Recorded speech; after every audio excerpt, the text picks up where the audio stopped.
So I want to take you back to the first Promise Keepers Convention. Yeah, thousands of years ago, and Moses comes down from the mountain with tablets in hand, and he reads everything to the people of Israel, and they say, and I quote, "We will obey everything." Now, if you know the Old Testament story, you know that that first Promise Keepers Convention was a total bust. In other words, what was it? Like 5 minutes that Moses had been gone and they were smelting a golden calf? I mean, obviously they were disobedient very, very early. The first Promise Keepers were no promise keepers at all. And there's a reason for that. The law is actually designed to show us that we can't keep promises to God.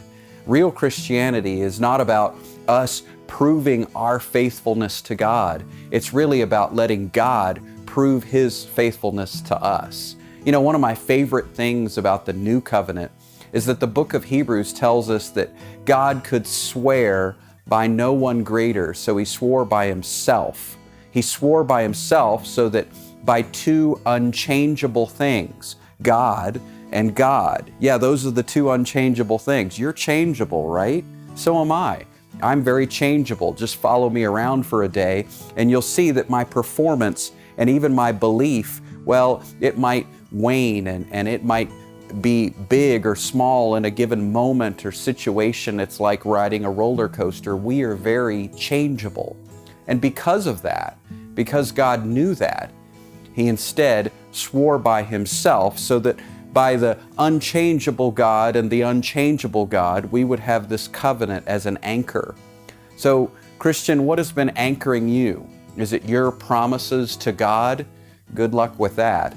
It's really about God's promise to Himself. And so then you say, well, what do I do? There's an Old Testament story. It's interesting. It definitely shows us our place. You know, God is speaking with Abraham and He's about to strike a deal. And Abraham is excited about this deal with God. But then Abe, well, he falls asleep. He falls asleep on the job. And when he wakes up, the covenant has been ratified. What role did he play? Well, apparently God did it all, and then he woke up and was a beneficiary of it. It's the same way with us. When we enter into salvation, all we can do is wake up and say, wow, and thank you, because of the promise that God made to Himself.